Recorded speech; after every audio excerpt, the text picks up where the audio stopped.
Let's stay on the topic of awards season, shall we? Because the DGAs weren't the only big awards ceremony that were held in the last couple of days. The BAFTAs were also handed out.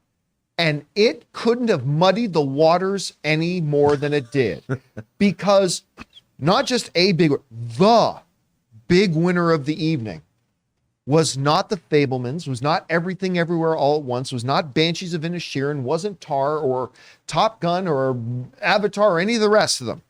The big winner of the evening was All Quiet on the Western Front, which set a record for 14 nominations and won 7 awards, including Best Picture, Best Director, Best Adapted Screenplay. Everything Everywhere All at Once only ended up walking away with 1 award. Banshees of Inisherin and Elvis walked away with 4 each, I believe. But by far, the big winner of the evening was All Quiet on the Western Front. The movie is brilliant. Rob, I know it was one of your absolute favorite movies of the year, as it was for a lot of people who watched it.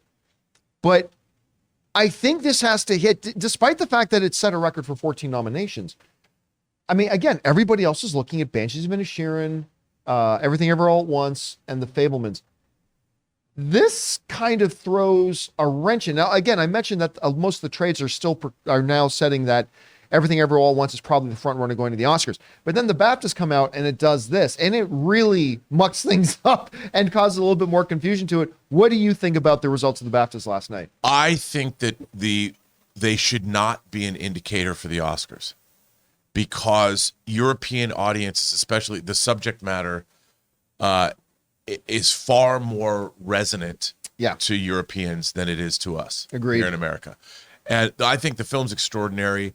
They made some really interesting changes to things that weren't in the book that accentuated the role of some German politicians and things like that. That's very interesting. This film's astonishing. It's hard to watch.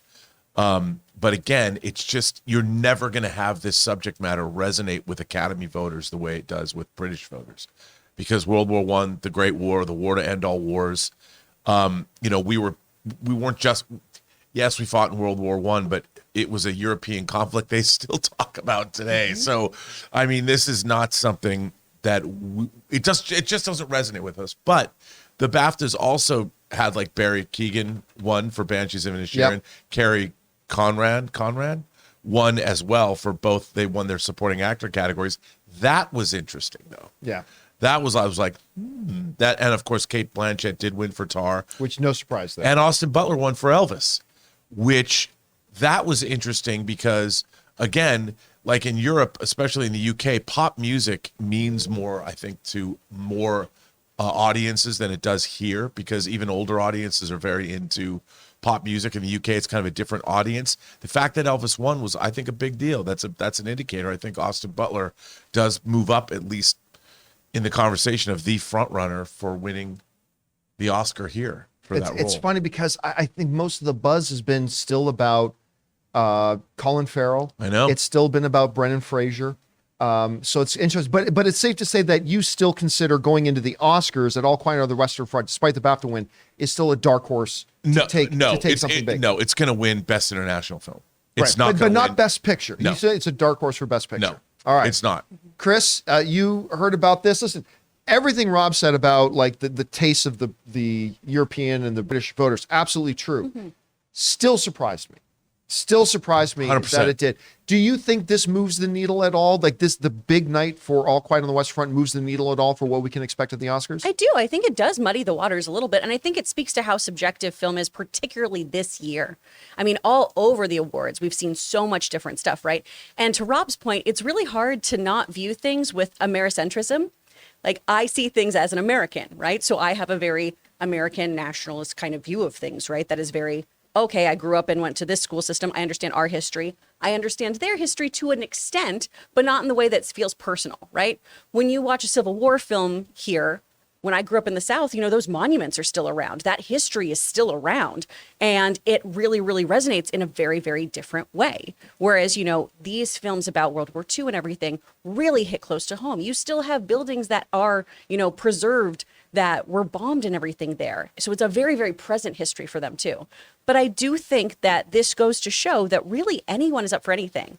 I do think Rob's correct in that this is going to probably take Best Foreign Feature, but I do think it does move the needle and makes a lot more discussion for it having some merit for that Best Picture Best Picture win rather. All right, guys. Question is for you. I mean, a couple of the biggest award ceremonies, the BAFTAs, the DGAs, different winners, different highlights. How do you see all this shaking out in the Oscars coming up? We are getting closer to the big day. Whatever you guys think, jump down into the comment section below and let us know your thoughts. We want to thank a sponsor of this video, MasterClass. MasterClass offers classes on a wide variety of topics, all taught by world-class instructors at the very top of their fields. Each class is broken out into individual video lessons, usually around 10 minutes long. And MasterClass is completely accessible on your phone, the web, smart TV, and available via audio mode to listen to classes on the go. They have over 2,500 video lessons from over 180 of today's most brilliant minds. They're all available anytime, anywhere on iOS, Android, desktop, Apple TV, Amazon Fire TV, and Roku. Now, obviously around here on the John Campea Show, we love our movies, so why not learn filmmaking from Jodie Foster, or maybe directing from Ron Howard himself, or the great Neil Gaiman doing his masterclass on the art of storytelling. And you guys have heard me talk about my favorite masterclass, Business Strategy and Leadership by Big Papa Iger himself, Bob Iger, the new and returning CEO of Disney. So guys, I highly recommend that you check it out. Get unlimited access to every class, and as a John Campea Show listener, you get 15% off an annual membership. Just go to masterclass.com/Campea now. That's masterclass.com/Campea for 15% off Masterclass.